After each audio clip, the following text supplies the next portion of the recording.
Salut à tous, c'est Loinbike et aujourd'hui on se retrouve pour une nouvelle vidéo. Ça y est, enfin, on attaque le projet de la Derby. Donc sur mon nouvel établi, dans mon nouvel atelier, on va y pousser. Donc tout ça c'est des colis que je ramène pour la Derby justement. Donc on se retrouve ici avec quelques outils, voilà, parce que c'est pas terminé, en attendant que je termine tout, que j'installe les outils, tout ça, que je termine l'établi correctement. Donc voilà, j'ai juste mis quelques outils avec un étau. Là on retrouve plein de pièces qui étaient vendues avec la Derby. Malheureusement la Derby, ce que je voulais faire, c'est que quand j'ai été la chercher, je voulais tout vous filmer, sauf que le propriétaire n'a pas voulu qu'on filme sa maison et sa tête. Donc malheureusement j'ai pas pu filmer, mais j'étais parti pour. Donc voilà, donc la vidéo, le début de la série, ça démarre directement ici. Et donc la Derby, elle est ramenée, elle est là avec toutes les pièces qui étaient vendues avec. Pour commencer, pour débuter, la Derby, je vais démonter plein de pièces qui je vais amener faire sabler, donc dans un garage que je connais. On va faire sabler tout ça. Donc pour démarrer aussi, je voulais tenir à dire que la Derby, elle m'a coûté 300 €. Voilà, donc parce qu'en fait au fur et à mesure que j'achète des choses, on va tout additionner pour regarder à peu près combien ça va nous coûter, tout en faisant attention aux dépenses et pour que à la fin, à la revente, qu'on se fasse un bénéfice. Donc forcément, moins on va dépenser, plus le bénéfice sera important. Donc cette moto, je vais vraiment la refaire de A à Z. Normalement, il y a des fois où je vais pas être tout seul, où je vais demander de l'aide à des gens plus compétents dans certains domaines. Par exemple, s'il faudra souder, je vais demander à d'autres personnes, tout ça, voilà. L'électricité, normalement, c'est moi qui vais le faire. Donc la Derby, elle est juste derrière moi. Donc comme j'ai dit, pour débuter, je vais démonter plein de pièces. Ce qui va partir en sablage, il y a le carter d'embrayage qui est déjà démonté, qui était déjà démonté quand j'ai eu la moto. Donc lui, ce que je vais faire, c'est que je vais sûrement retirer la pompe à eau, je vais voir, pour sabler, parce qu'il faut vraiment, quand on fait du sablage, faut qu'il n'y ait rien du tout, pas de roulement, pas de joint, faut vraiment qu'il n'y ait rien du tout, parce que ça arrache tout, c'est très puissant. Donc on va partir avec le carter d'embrayage, je vais l'amener pour le faire sabler. On va avoir les étriers de frein, l'étai de fourche, la pédale de frein arrière, les cale-pieds et une partie de la visserie que je vais sabler. Et l'autre partie qui sera pas sablée, et ben tout simplement elle va être changée. Bon, on va partir pour démonter toutes ces pièces et aller les faire sabler.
Alors voilà, on en arrive à la dernière étape du montage des pièces pour aller les faire sabler.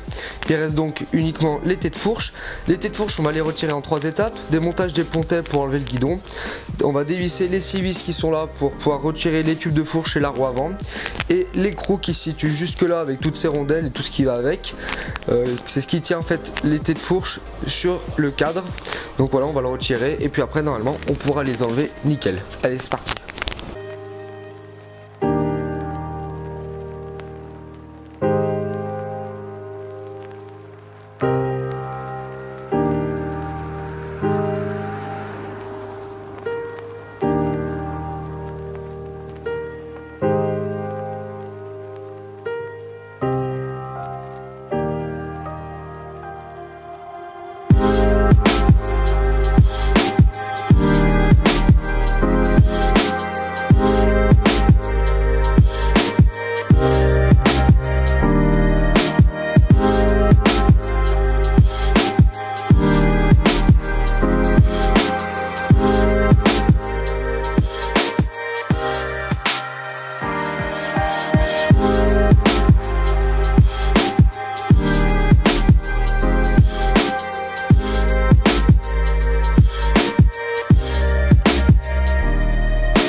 Ça y est, toutes les pièces sont démontées et sont maintenant prêtes à être sablées.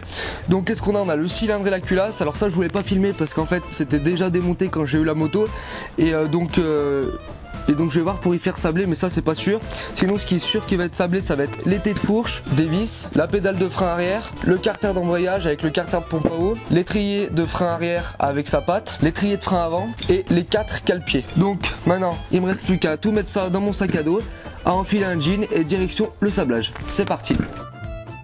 One eternity later. Donc voilà, je viens de revenir de chez le sableur. Donc ça s'est pas passé exactement comme prévu. J'ai pas pu faire sabler les étriers. Voilà, et le carter d'embrayage, il avait trop peur que ça abîme tout ce qui est joint et roulement. Sinon, pour ce qui est du cylindre de la culasse, ça a été fait du coup. Le cylindre, franchement, c'est super beau comme ça a enlevé toute la peinture noire dégueulasse qui commençait à s'écailler. La culasse, c'est pareil. On est vraiment sur quelque chose de très propre. Après, donc, pour les étriers, comme j'ai pas pu les faire sabler, je vais bien les nettoyer et leur mettre un coup de peinture. Là, au niveau de la couleur, je sais pas du tout encore ce que je vais mettre. Et du coup j'ai quand même fait sabler la patte de départ. Elle aussi je sais pas du tout si je la laisse comme ça ou si je lui mets un coup de peinture.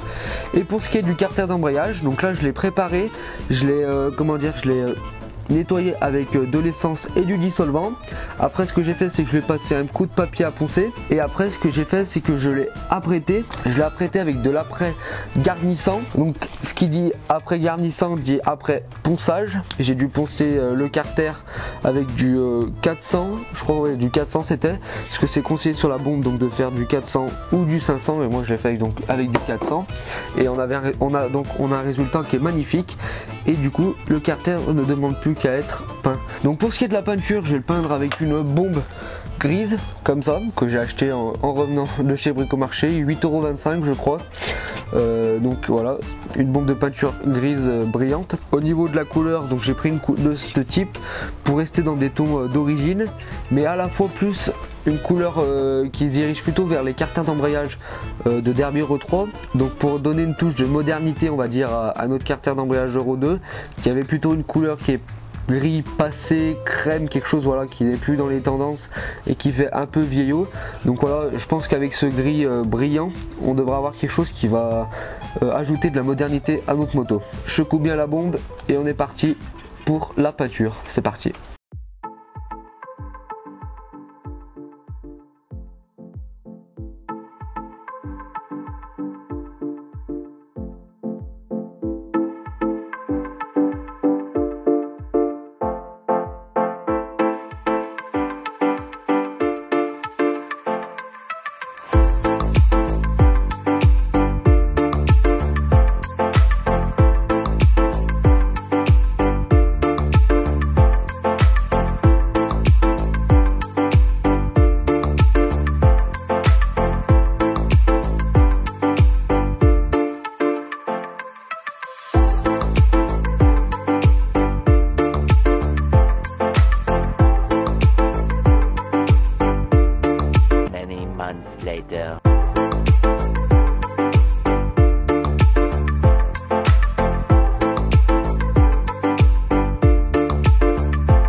bien voilà, le carter d'embrayage maintenant est nickel.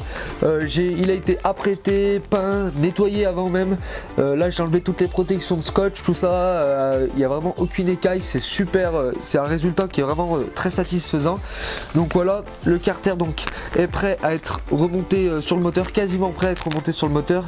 Vous avez pu voir aussi là maintenant que j'avais peint le couvercle le carter plutôt de pompe à eau, et franchement je trouve que c'est magnifique tout ça avec ce bleu métallisé.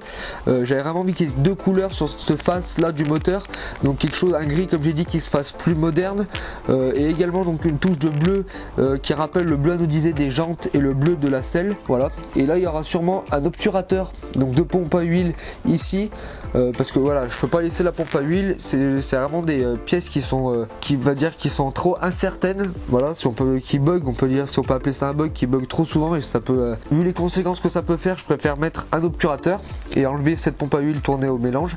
Voilà, donc là comme j'ai dit il y aura un obturateur. Et donc maintenant on peut passer à la prochaine étape de la restauration de la Derby.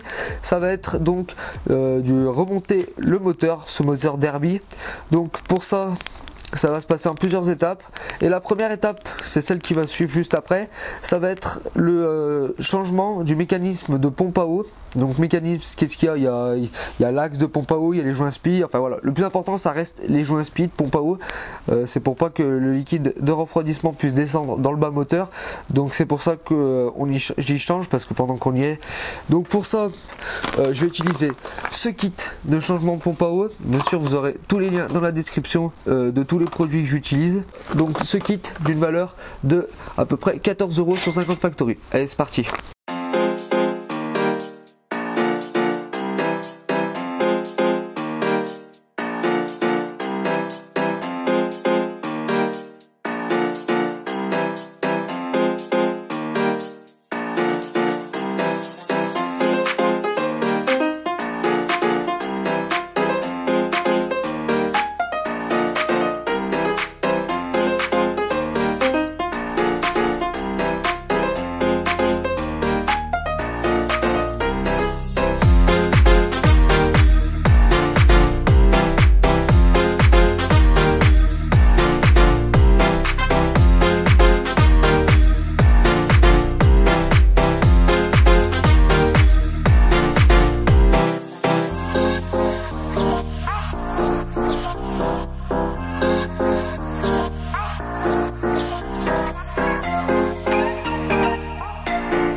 Et bien ça y est, notre carter d'embrayage est maintenant prêt. Il est terminé quasiment, hein. Il manque juste l'obturateur, mais ça c'est pas grave, je le mettrai plus tard. Voilà, il est maintenant prêt à être remonté sur notre moteur Derby.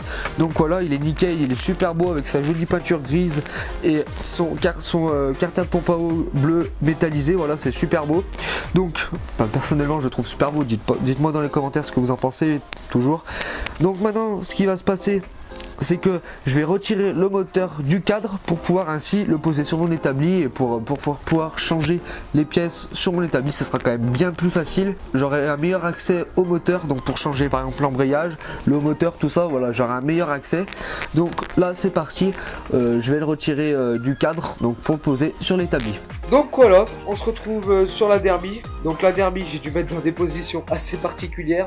Voilà, donc posé à l'arrache sur des bouts de bois et sur un clic. Donc je vais en profiter aussi pour démonter les carénages, voilà, la selle, le radiateur, le bras oscillant, l'amortisseur, le mètre cylindre arrière, enfin voilà. Bref, je vais vraiment tout démonter là, ça va être démontage complet. Je vais mettre le cadre à nu, pouvoir attaquer le polissage du bras oscillant et donc du cadre aussi. Donc c'est parti, on va mettre ce cadre à nu, je sais pas pour combien de temps il va falloir, j'espère que ça va être rapide, mais voilà, allez go, let's go.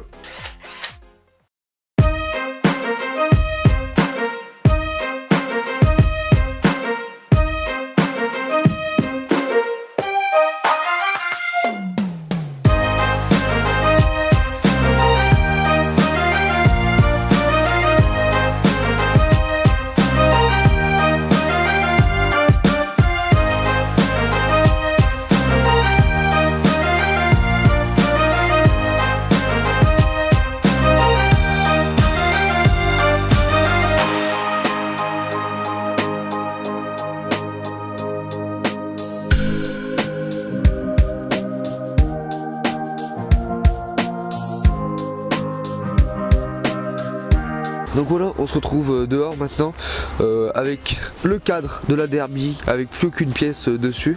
Et voilà, donc il n'a plus rien. Et maintenant on va s'attaquer à la partie qui, je pense, va être vraiment la plus chiante de tout le projet de rénovation de la Derby. Ça va être le polissage du cadre. Voilà, donc avant, il y a quelques jours, j'ai dégraissé le cadre. Donc maintenant ce qu'il va falloir faire, c'est donc enlever toute la peinture, mettre le cadre à nu, donc voilà, vraiment avoir que le métal. Donc là ici sur les cadres de Derby comme celui-ci, on va avoir une peinture de, je dirais, je pense, qui est une peinture époxy, donc qui va pas être très simple à enlever. Va vraiment falloir mettre des choses qui vont être très abrasifs et qui vont vraiment enlever correctement la peinture. Donc pour les endroits qui vont être difficiles d'accès, je vais utiliser peut-être je pense un outil multifonction de type Dremel. Et après, vraiment, quand ça sera vraiment trop petit d'accès, ce que je vais faire, c'est que je vais utiliser de l'acide avec un pinceau. Donc je vais mettre de l'acide sur la peinture et après je vais prendre une raclette pour pouvoir retirer la peinture, et je vais répéter ce processus tant qu'il restera de la peinture. Voilà. Mais sinon, donc pour les grosses parties comme celle-ci, c'est sûr, déjà oubliez tout ce qui est brosse métallique, oubliez de passer le papier directement, le papier à poncer directement, c'est impossible, ça prendra pas, ça enlèvera pas la peinture, ça va vraiment la rayer, mais ça va rien faire du tout. Donc je pensais plutôt attaquer avec un disque abrasif qu'on met sur une perceuse, ou pourquoi pas une ponceuse rotative que j'ai là-bas, ou une ponceuse triangulaire aussi. Enfin voilà, plusieurs types d'outils pour enlever cette peinture époxy. Donc je sais pas du tout comment ça va se passer, lequel va mieux marcher. Donc c'est parti, voilà. Je vais attaquer l'enlèvement de la peinture pour que le cadre soit nu, pour qu'après on attaque le polissage. C'est parti.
Et bah dis donc, je pensais pas qu'il y aurait un résultat aussi bien, je pensais pas que cet outil marcherait aussi bien, franchement dessus, ça met à nu mais vraiment nickel.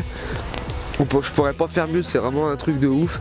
Donc voilà, je pensais pas que ça allait aussi bien décaper. Donc moi ce que je fais, c'est que je continue ce décapage du cadre. Voilà, je vais vous épargner ça. Donc après on se retrouvera dans l'épisode numéro 2 pour le polissage du cadre. Mais donc pour l'instant moi je continue le décapage. N'oubliez pas le gros pouce bleu en lien en bas de la vidéo pour m'encourager à fond, pour m'encourager pour ce projet, sachant que j'ai déjà toutes les pièces. Donc dès que le polissage est terminé, c'est que du remontage après, donc ça va aller super vite. Normalement la vidéo numéro 2 devrait sortir beaucoup plus vite que la vidéo numéro 1, sachant qu'elle devait sortir mi-août, mais bon, avec les cours c'était assez compliqué. Donc n'oubliez pas aussi de vous abonner à la chaîne et d'activer la cloche pour pas louper l'épisode numéro 2. Et sur ce, je vous dis à plus, prenez soin de vous, ciao. Et moi pendant ce temps je continue ce putain de décapage.